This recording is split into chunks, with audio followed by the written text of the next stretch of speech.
संसार के समस्त जीव इस सत्य को भूल गए हैं कि यह देह नश्वर है।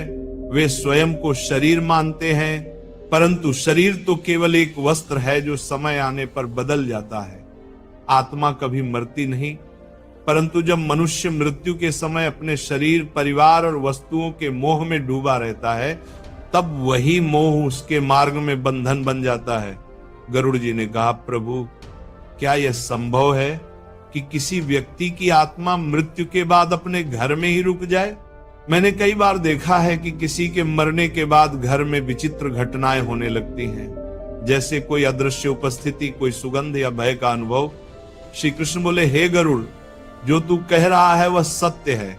जब कोई आत्मा अपने भौतिक बंधनों से मुक्त नहीं होती, तब वह देह त्यागने के बाद भी उस स्थान पर भटकती रहती है जहां उसका मोह बंधा होता है। यह अवस्था प्रेत योनि कहलाती है। प्रेत योनि का कारण 3 होते हैं। पहला, अकाल मृत्यु, जब किसी का जीवन अचानक समाप्त हो जाता है और उसे अपने जाने का अवसर नहीं मिलता। दूसरा, अतिमोह, जब आत्मा का किसी व्यक्ति, वस्तु या स्थान से गहरा लगाव होता है। तीसरा, असंपूर्ण कर्म, जब आत्मा कोई कार्य अधूरा छोड़कर चली जाती है। ऐसी आत्माएं अपनी इच्छाएं पूर्ण करने की लालसा में पृथ्वी लोक पर ही रहती हैं। वे न तो देवलोक जा पाती हैं, न ही यमलोक। उन्हें शांति नहीं मिलती और वे ऊर्जा के रूप में अपने ही घर के आसपास विचरण करते हैं। गरुड़ जी ने पूछा, प्रभु क्या वे आत्माएं अपने परिवार को हानि पहुंचा सकती हैं? श्री कृष्ण बोले, हे गरुड़, आत्मा स्वयं में शुद्ध होती है, किंतु जब वह प्रेत योनि में जाती है तब उसके भीतर भ्रम, असंतोष और वेदना का आवेश रहता है। वह यह नहीं समझ पाती कि वह अब शरीर नहीं है। उसकी चाहतें उसे बेचैन करती हैं। यदि कोई उसके प्रिय वस्त्र, गहने या वस्तुएं उपयोग करता है तो उसकी चेतना उन वस्तुओं के माध्यम से उस व्यक्ति तक पहुंच जाती है और तब वह आत्मा उस व्यक्ति के जीवन में हस्तक्षेप करने लगती है। कई बार ऐसा व्यक्ति बिना कारण उदास रहने लगता है, बिना वजह भय का अनुभव करता है या बार बार उसी मृत व्यक्ति के सपने देखने लगता है। यह सब उसी ऊर्जा का प्रभाव होता है। गरुड़ जी ने गंभीर स्वर में कहा, प्रभु क्या वस्तुएं वास्तव में आत्मा की ऊर्जा को धारण करती हैं? श्री कृष्ण ने कहा, हे गरुड़, यह ब्रह्मांड स्पंदन पर आधारित है। हर वस्तु, हर जीव, हर विचार ऊर्जा के रूप में अस्तित्व रखता है। जब कोई मनुष्य किसी वस्तु को बार बार उपयोग करता है तो उसका मनोगत कंपन उस वस्तु में बस जाता है।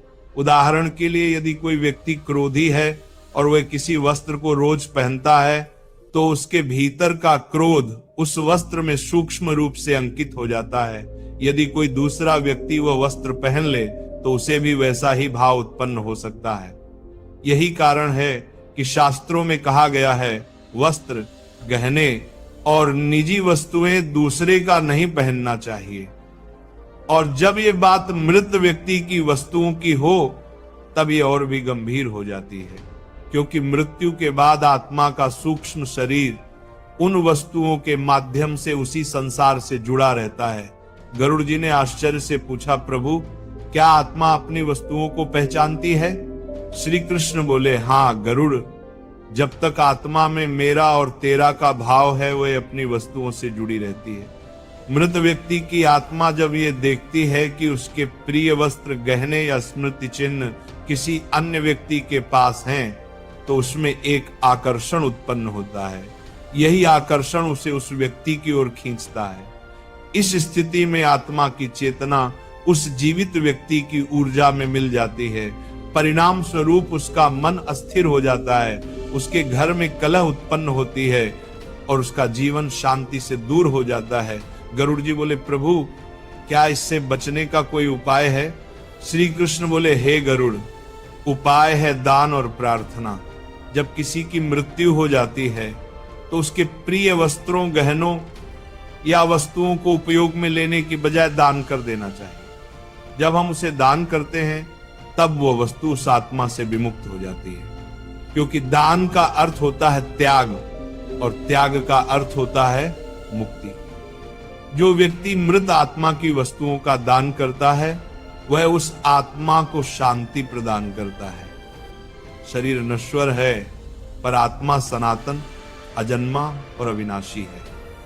गरुड़ जी ने कहा, प्रभु यदि आत्मा अमर है तो मृत्यु के समय जो पीड़ा होती है वह कैसी होती है?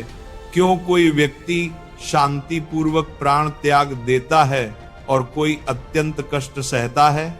श्री कृष्ण बोले, हे गरुड़, ये सब उसके कर्मों पर निर्भर है। जो व्यक्ति जीवन में सत्य, धर्म और करुणा के मार्ग पर चलता है, जो अपने कर्मों से किसी को पीड़ा नहीं देता, उस व्यक्ति की मृत्यु मधुर होती है। उसके प्राण ऐसे निकलते हैं जैसे फूल से सुगंध। परंतु जो व्यक्ति लोभ, मोह और पाप में लिप्त रहता है, उसकी मृत्यु अत्यंत वेदनादायक होती है। जब पापी व्यक्ति के प्राण निकलते हैं तो यमराज के दूत उसके चारों ओर घिर जाते हैं। वे उसे बंधन में बांधकर खींचते हुए यमलोक की ओर ले जाते हैं। उस मार्ग पर भय, अंधकार और तृष्णा की अग्नि जलती रहती है। आत्मा विलाप करती है किंतु उसके रुदन को कोई नहीं सुनता, क्योंकि वही उसका कर्म है, वही उसका दर्पण। गरुड़ जी की आंखों में करुणा छलक उठी। उन्होंने पूछा, प्रभु क्या मृत्यु के पश्चात आत्मा को अपनी वस्तुओं, परिवार और घर की याद रहती है? श्री कृष्ण बोले, हे गरुड़, आत्मा का यह स्वभाव है कि वह जहां अधिक आसक्त होती है वहीं बंध जाती है। मनुष्य जब जीवित होता है तब वस्तुओं के प्रति उसका मोह बहुत प्रबल होता है और यही मोह मृत्यु के बाद भी उसे बांधता है। जो व्यक्ति अपने शरीर, घर, धन या वस्त्रों को अपना मानता है वह मृत्यु के बाद भी उनसे मुक्त नहीं हो पाता। हे गरुड़, मृत्यु के बाद जब आत्मा देह त्यागती है तब वह कुछ क्षणों तक अपने शरीर के पास ही रहती है। वह अपने प्रियजनों को विलाप करते देखती है, अपनी वस्तुओं को इधर उधर जाते हुए देखती है, पर कुछ कर नहीं पाती। यही सबसे बड़ा दुख होता है, देखना पर कुछ कर न पाना। ये अवस्था ही प्रेत योनि की शुरुआत होती है। गरुड़ जी ने पूछा, प्रभु क्या सभी आत्माएं प्रेत बन जाती हैं? श्री कृष्ण बोले, नहीं गरुड़, जो आत्माएं अपने कर्मों से पवित्र होती हैं वे यमलोक में धर्मराज के समीप जाती हैं, जहां उनके कर्मों का लेखा जोखा होता है। उसके पश्चात वे अपने पुण्य के अनुसार स्वर्ग या अगले जन्म में प्रवेश करती हैं। किंतु जो आत्माएं अत्यधिक आसक्त होती हैं, जो अपने घर, धन, वस्त्र या प्रियजनों से मोह नहीं त्याग पाती, वे पृथ्वी लोक पर ही भटकती हैं। उन्हें हम प्रेत कहते हैं। ऐसी आत्माएं अपने परिवार को छोड़ नहीं पाती, वे अपनी वस्तुओं से जुड़ी रहती हैं और जब कोई जीवित व्यक्ति उन वस्तुओं का उपयोग करता है तब उस आत्मा की ऊर्जा उसके जीवन में प्रवेश कर जाती है। यही कारण है कि गरुड़, मैंने मनुष्यों को यह उपदेश दिया है, मृत व्यक्ति की वस्तुओं का उपयोग कभी न करो। गरुड़ जी चकित होकर बोले, प्रभु क्या वस्तुएं भी आत्मा की ऊर्जा को धारण करती हैं? श्री कृष्ण बोले, हाँ गरुड़, ये संसार केवल दृश्य नहीं, अदृश्य शक्तियों का भी मेल है। प्रत्येक वस्तु में संस्कार निहित रहता है। वह जिस व्यक्ति के पास रहती है उसके भाव, कर्म और ऊर्जा को अपने भीतर समाहित करती है। जब वो व्यक्ति मर जाता है तो उसकी वस्तुएं भी उस कंपन, वाइब्रेशन को धारण किए रहती हैं। इसलिए जो लोग मृत व्यक्ति के कपड़े, गहने या व्यक्तिगत वस्तुएं पहनते हैं वे अनजाने में उसकी ऊर्जा से जुड़ जाते हैं। यदि वह आत्मा शांत नहीं हुई है तो वह उस व्यक्ति को अपने समीप खींचने लगती है, सपनों में, भावनाओं में और कभी कभी वास्तविक जीवन में भी।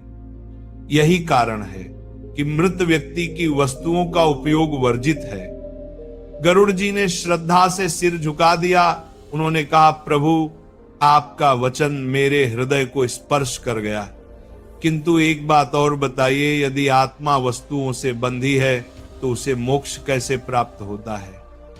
श्री कृष्ण ने गंभीर स्वर में कहा, हे गरुड़, जब तक आत्मा ये नहीं समझती कि संसार की कोई वस्तु उसकी नहीं है, तब तक उसे मोक्ष नहीं मिलता। मोक्ष का अर्थ मृत्यु नहीं बल्कि मोह से मुक्ति है। जब मनुष्य ये जान लेता है कि वह शरीर नहीं आत्मा है, तभी वह परम पद की ओर बढ़ता है।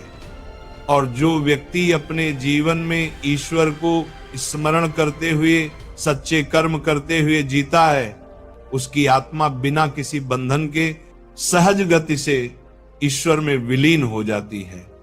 कैलाश की वायु में उस समय दिव्यता घुल गई थी। गरुड़ जी ध्यान मग्न होकर श्री कृष्ण के चरणों में झुक गए। श्री कृष्ण ने कहा, हे गरुड़, यह पहला रहस्य जान ले, मृत्यु अंत नहीं आरंभ है। आत्मा अमर है, किंतु उसका मार्ग उसके कर्मों और आसक्ति पर निर्भर करता है। जो व्यक्ति वस्तुओं और मोह से मुक्त होता है वही मुझे प्राप्त करता है। ऐसे ही और वीडियो देखने के लिए हमारे चैनल को सब्सक्राइब करें और वीडियो को लाइक कर दें।